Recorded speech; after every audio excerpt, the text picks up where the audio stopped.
Senhor presidente, senhores e senhoras deputados, apenas um pinga-fogo. Quinta-feira passada, a Câmara Municipal de Cachoeiro do Itapemirim fez uma importante reunião sobre a saúde pública no sul do estado e particularmente em Cachoeiro do Itapemirim. Lá estive presente, a deputada federal Norma Ayubo também esteve presente, e a representação dos hospitais, trazendo uma fotografia geral da saúde pública. A situação é praticamente calamitosa.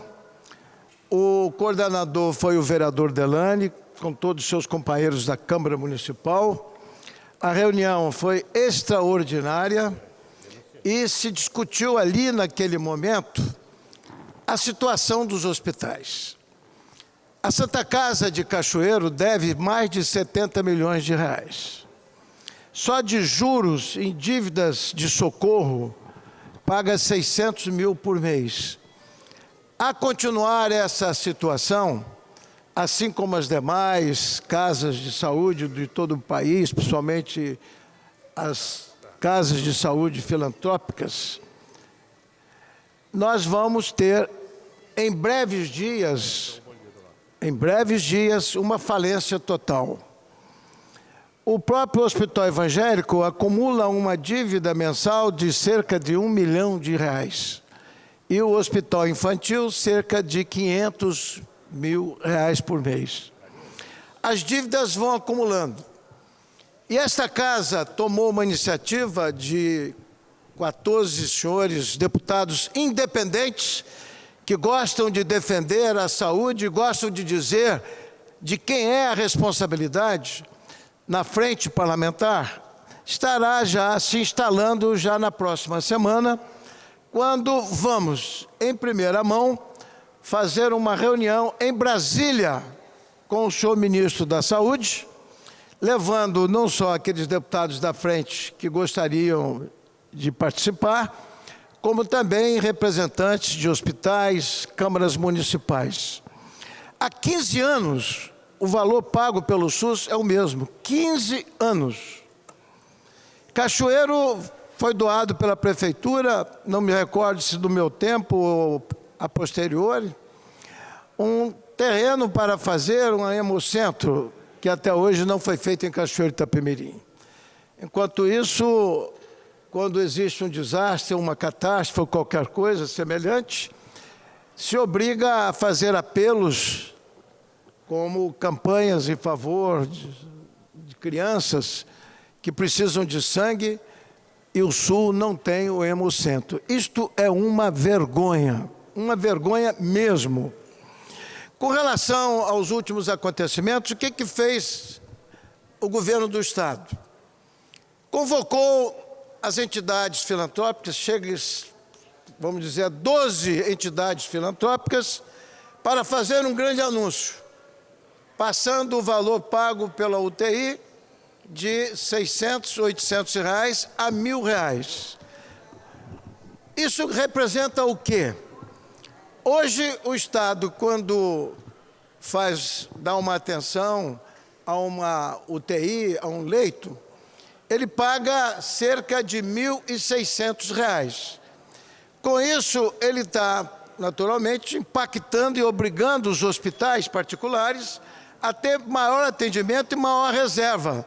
Quer dizer, ele passou para R$1.000, dizem, e a propaganda é que fala mais alto, que foi um grande acontecimento, cerca de 15 milhões de reais que foram colocados na saúde. A propósito dos 15 milhões, eu lembro aqui que esta casa, a Assembleia Legislativa, que tem uma responsabilidade muito grande com o dinheiro público, e aqui eu faço um elogio a todos os deputados, durante o nosso mandato de presidente, chegou a levar a Sua Excelência, o senhor PH, cerca de 25 milhões, um cheque, para aplicar na saúde, para a implantação de UTI, enfim, com várias observações, para que o valor economizado pelos senhores deputados E é bom que a televisão esteja nesse momento transmitindo, saiba disso, e os telespectadores, 25 milhões economizados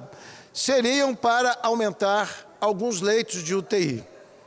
No sul, no centro e até no Caparaó, que seria Iuna, quando o governador compareceu pessoalmente, e eu assisti e eu vi ele declarando que a Assembleia tinha repassado 25 milhões e que dos 25 milhões, 6 milhões e meio era para a melhoria do hospital de Iuna e a construção de 10 leitos de UTI.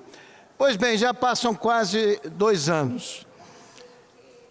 E existe um trabalho, assim, muito malandro na Secretaria da Saúde do Estado do Espírito Santo, em que começa a fazer inspeção para ver se pode fazer convênio para UTI. E chega a dizer que, por enquanto, não, que tem que fazer vários atendimentos, né, alguns equipamentos, mostrar que precisa, que vai funcionar, para receber o recurso. Enquanto isso, o tempo vai passando, e Iuna é a terra do senhor governador. Imagine as outras terras que não são do governador. Quero aqui dizer que o compromisso do governo com a Assembleia Legislativa não se passa de nomeações de servente de escola, empregos em Seretran de R$1.000, 1.200, exonerações para atender a seus cabos eleitorais, exonerações para assistir a seus cabos eleitorais. Afinal de contas, o governo não dá nada daquilo que os deputados pedem. Esta casa, através do trabalho do presidente da CPI, Anivaldo dos Anjos, e dos seus companheiros, viu que havia um débito de ICMS de uma companhia telefônica que beirava os R$100 milhões. E aí, então, se fez uma reunião dos deputados, que foi coordenado pelo deputado Anivaldo, com a nossa assistência e de todos os deputados, onde o governo deveria atender as 2 torres para cada deputado, pelo menos. Não é atender o deputado é o porta-voz da sociedade. É ele que traz ao governo e ao povo do Espírito Santo aquilo que o povo está precisando. Quer dizer, as torres não eram para os deputados, mas aonde os deputados, no seu dever e na sua obrigação, estavam vendo que precisavam fazer essas instalações.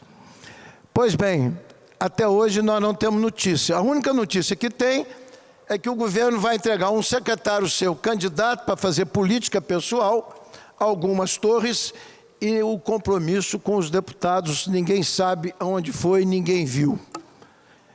Quem pariu Mateus, que embale.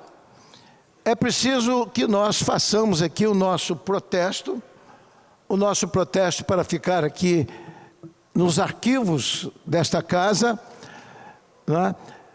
A indiferença do governador com os compromissos. Senhores telespectadores, todas as sessões, os senhores assistem aqui, os deputados fazendo indicações.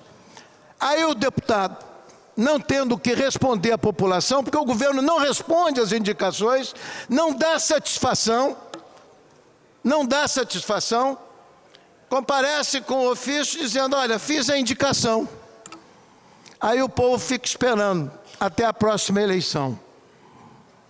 E quantas indicações honestas que esta casa faz, e eu duvido que algum deputado aqui me apresente uma resposta do governador. Quer dizer, ele não dá satisfação, ele está acima de tudo. Ele está acima da lei, acima da justiça, acima do poder político. Nós não sabemos até quando esta casa vai assistir um baixinho de 1,50 m querer comandar o Espírito Santo e da maneira como nós estamos vendo, num trato totalmente na contramão e de costas para o Poder Legislativo, que lhe dá todo o apoio, que lhe dá toda a votação.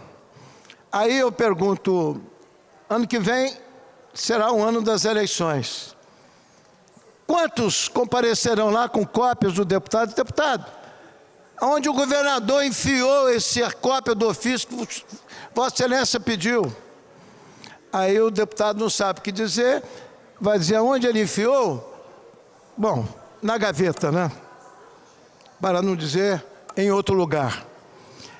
Senhores deputados, senhores e senhoras deputados, recentemente, eu aproveito esses últimos minutos, esteve aqui no Espírito Santo o senhor presidente da Câmara dos Deputados, Rodrigo Maia.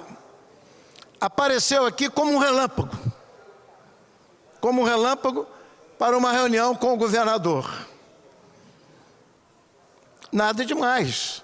Ele tem direito de ir e vir de aonde quiser, e o governador tem o direito de enganar quem ele quiser. O governador tem o direito de enganar a quem quer que seja, ele não olha a cara, como fez com o Temer. Os senhores se lembram que antes da Dilma Rousseff sair do governo, ele recebeu o Temer numa reunião misteriosa.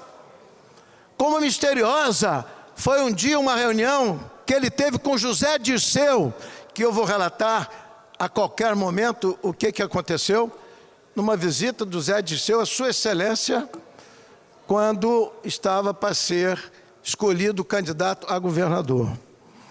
São coisas que a gente vai falando. Eu tenho sido cobrado para alguns pronunciamentos. Eu tenho dito aos deputados que me pedem, aos amigos, que a hora vai chegar. Mas o que estava na antessala? O governador preparou uma corte de amigos que não sabiam o que estavam fazendo ali, não é? Mas o misterioso PH, não é? Num passe de lógica, fala em tomar conta do Partido Democrata no Espírito Santo. Que besteira! Isso é coisa de quem não tem nada para fazer. Isso é coisa de criança, de garoto, de moleque de escola. Olha, o senhor Eric aqui, deputado, se quiser ir para o Democrata, será muito bem recebido, mas não precisa de intermediário, nem pedido do senhor governador, que não tem uma ficha muito boa para fazer essas indicações. Não tem uma ficha muito boa para querer assumir o partido.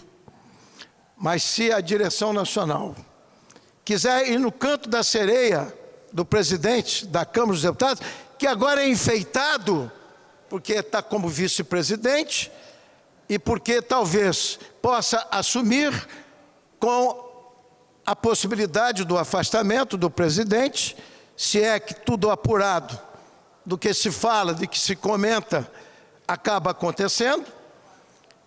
Mas o senador Agripino Maia foi muito taxativo. O partido do Espírito Santo não está entregue a ninguém, nem está à venda, não está à venda para qualquer sacanagem ou molecagem de quem quer que seja. Principalmente quem deveria se colocar no seu lugar como governador, e pela terceira vez, ele continua o mesmo, enganando, tripudiando, passando por cima de todos, mas a hora chega, a hora vai chegar.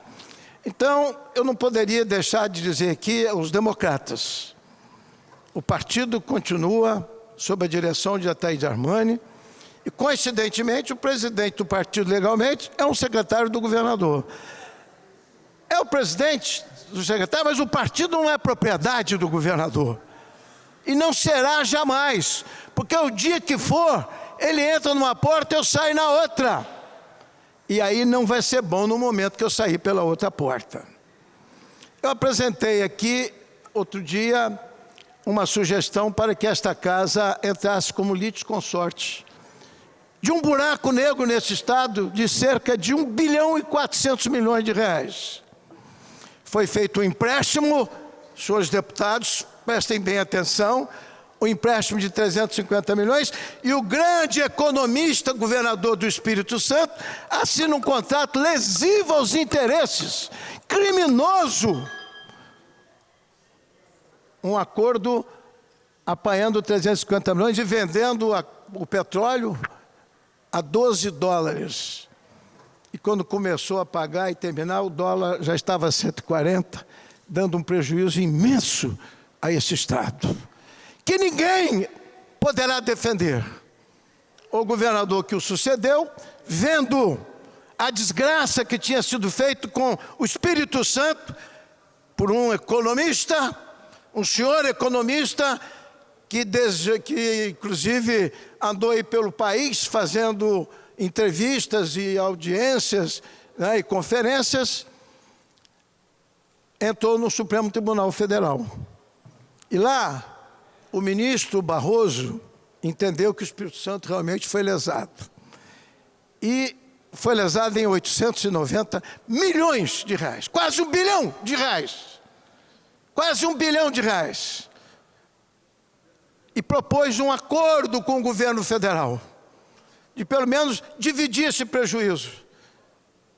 No entanto, o governo federal não atendeu. Atende ao governador para vir aqui tomar café, para trabalhar junto com ele contra a Dilma Rousseff, para colocar a Dilma para fora, ele assumir, e o PT agora que acordou, está desembarcando do governo. É tarde, mas nunca é tarde para se fazer uma vista sincera e honesta de quem realmente traiu o PT lá atrás. Então, esse processo passou aqui pela casa, a Câmara, a Assembleia Legislativa não aceitou litisconsorte para defender os interesses financeiros do Estado. Nós queremos comunicar oficialmente que demos entrada no Ministério Público, que lá que é o lugar certo para se apurar a coisa certa, para cobrar a responsabilidade daqueles que passam, que levam mensagens de economistas, de gente que tem amor pelo Estado, mas que amor mesmo eu não vejo coisa alguma. Amor apenas a seus amigos e a seus apetites pessoais.